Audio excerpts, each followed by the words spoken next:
വാക്ക് എന്ന് പറഞ്ഞാൽ എന്താ?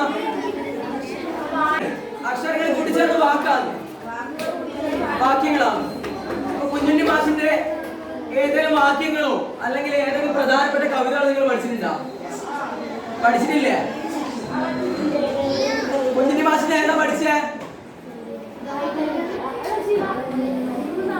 അതന്നെ, ആയി മിഠായി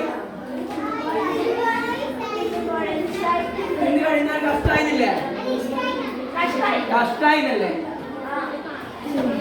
ഹായിട്ടായി മിഠായി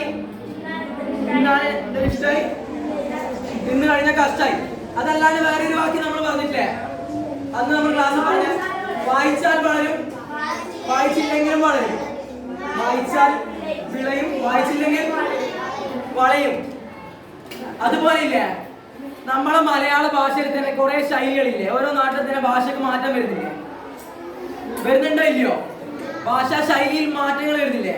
ഇവിടെ പറയുന്ന ഒരു ഭാഷയുടെ ഒരു വാക്യമോ ഒരു വാക്ക് മറ്റൊരു സ്ഥലത്തോ അല്ലെങ്കിൽ മറ്റൊരു പ്രദേശത്തോ മറ്റൊരു രീതിയിലായിരിക്കും ആ വാക്കിനെ പറയാം. ഇപ്പൊ നമ്മളില്ലേ വെറിയണെന്ന് പറയുന്നത്.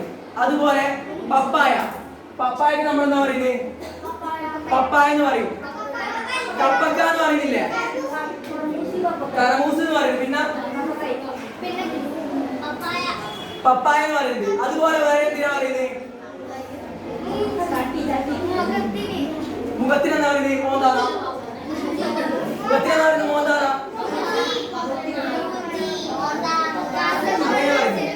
അപ്പൂല്ലേ തണ്ണീർ മത്തൻ എന്താ പറയുന്നത്?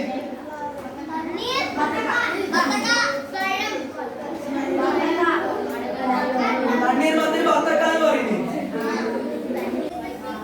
പാലക്കാട് കൊരക്ക് എന്ത് പറയുന്നത്? പാലക്കാട് കൊരക്ക് ചുമ്മാന്ന് പറഞ്ഞു. അതുപോലെ കണ്ണൂരില് മനസ്സിലായോ എന്നതിന് എന്താ പറയാ? തിരിഞ്ഞോ.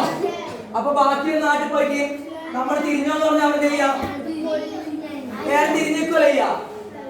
അതുപോലെ നമുക്ക് മറ്റ് ജില്ലകൾ വേണ്ട, മറ്റ് പ്രദേശങ്ങളിലെ ഇതുപോലെയുള്ള വാക്കുകൾ അറിയാം.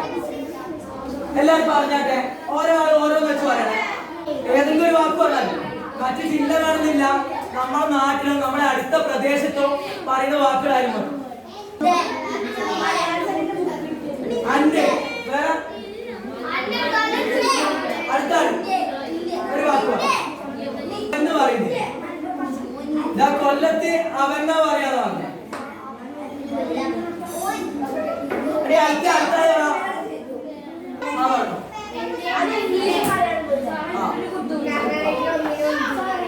കർണാടകയിൽ ഒന്നിന് ഒന്തു. അപ്പൊ കർണാടകയിൽ ഭാഷയെ മാറിയില്ലേ? അത് മലയാളം അല്ല, ഭാഷാ ഭേദങ്ങൾ.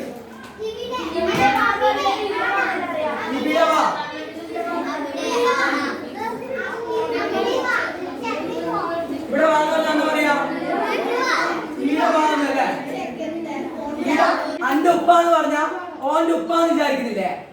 അത്തരത്തിലുള്ള വേറെ വാക്കുകളല്ലേ? അതുപോലെയുള്ള വാക്കുകളില്ലേ നമ്മളെ പാഠഭാഗത്തിലില്ലേ? അത്തരത്തിലുള്ള വാക്കുകൾ നമ്മളെ പാഠഭാഗത്തിലുണ്ട്. അതൊന്ന് കണ്ടെത്തി അതിന്റെ അർത്ഥം നിങ്ങൾ എഴുതിയാട്ടെ. എല്ലാവരും ടെക്സ്റ്റ് ബുക്ക് വായിക്കുക. ഇതുപോലത്തെ വാക്കുകൾ നമ്മളെ പാഠഭാഗത്തിലുണ്ട്. അതൊന്നും എല്ലാവരും കണ്ടെത്തി എഴുതിയ അർത്ഥം ഇവിടെ വരെ എഴുതുക. അതുപോലെ അസാരെന്ന് വെച്ചാൽ എന്നാ? അസാരെന്ന് വെച്ചാൽ ഇവിടെ എഴുതിയിട്ട് അതിന്റെ അർത്ഥം ഇവിടെ എഴുതുക. അസാരെന്ന് വെച്ചാൽ കുറച്ച്. അതുപോലെ പാഠഭാഗത്തിലുള്ള മറ്റ് ഭാഷാഭേദങ്ങൾ കണ്ടെത്തിയിട്ട് എഴുതി. ഇതിന്റെ അർത്ഥം വാക്കുകൾ നിങ്ങൾ എഴുതിയ